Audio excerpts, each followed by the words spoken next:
Good evening. Hi. My name is Helen Nadler, and if I seem a little bit nervous, it's because this is my first time at the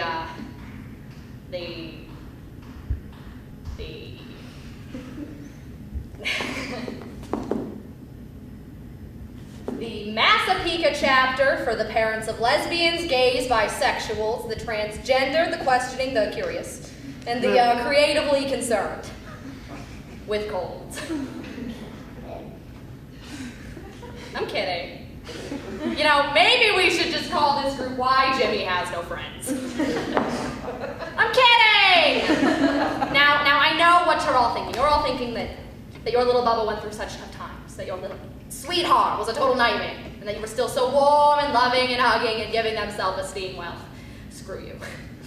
I am here to tell you, to prove to you, that I am the most caring, most tolerant, and the most loving mother of all time.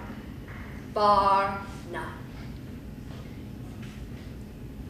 It can be said that nothing is stronger than the bond between a mother and her child, but sometimes even the strongest of bonds can be tested. In an excerpt from The New Century by Paul Rudnick, we meet Helen, a conventional mom struggling to come to terms with the not-so-conventional sexualities of her 3 gay children. In it, she must learn to overcome this in order to truly understand her pride and joy, by Paul Rudnick. I'm sorry, it's just that, well, you'll see what I've been through. It all started with my daughter, Leslie. What was I thinking? She comes to me and she says, Mother, so I know this isn't gonna be happy talk. Mother, I've got something to tell you. I'm a lesbian. And I take a deep breath and I say, Leslie, you're a 22-year-old professional tennis player with 2 cats named Alice and Mrs. Dalloway. You live with a female social worker, and you have the same haircut as a 12-year-old Amish boy.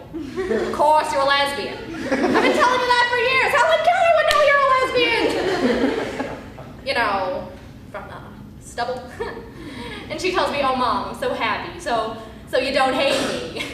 And I say, Leslie, of course I hate you, but not because you're a lesbian. Next, my middle child, my Ronnie. Ronnie, what do I learn? He comes to me and he says, Mother, I've got something to tell you. And I say, great, you're gay, no problem. It's, well, Elton John, Angels, Will and Grace. I love that show. It was adorable. It was like a Pottery Barn, sold people. But no, he says, no. I was born into the wrong body. And I say, so was I. It's called Atkins. Get over it. But he says, no. I was born into the wrong gender. And at this point, I have to sit down. Because Ronnie is 6'4" with a beer gut and hairline problems. And all I can think is, Ronnie! What woman? Ed Asner? And he says, Mom, can't you understand how uncomfortable it is for me all the time? And I say, Ronnie, for God's sake, chop it off! If you want a vagina, here's the visa. So, a year later, I'm riding high. I think, look at my beautiful family. You've got Leslie and Marcia, that's her partner, and they're having a baby. And I'm so happy for them. And in walks in Veronica, in her pale yellow ruffles and her pearls, and all I can think is, she's beautiful, and I'm so proud of her. And where do you get a wrap skirt in that size? And then the front door opens, and in walks in my baby, my David. And he says, Mom, I've got something to tell you. And he says, well, first off, I'm gay. And I say, yawn. Next. And he says, I'm also seriously into leather.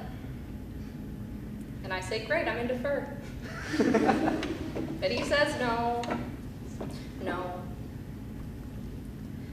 He tells me he is the president of the International Society of the Gay Leathermen, who are dedicated to the practices of bondage, sadomasochism, verbal abuse, and scatology. That's the closure. That's it. That's my Purple Heart, my Nobel Prize in motherhood. He tells me that scatology involves animals, people peeing on each other, and worse, use your imagination. No. Don't. And he says, Mom, I love you so much. I just want to be able to share my life openly. And I'm about to say, please don't share anything that leaves a stain, but then Leslie touches my hand and I stop. And I think to myself, so many people's children, they lead separate, secret lives. They're like strangers. And then I thought maybe my children are just finding very new, very individual, and very irritating ways not to be lonely. And the next morning when I woke up, I was so happy. I thought, not only am I a proud and loving mom, but I could compete. I'm talking to you, Marilyn Schwartz, a little bisexual corporate attorney son. Big deal.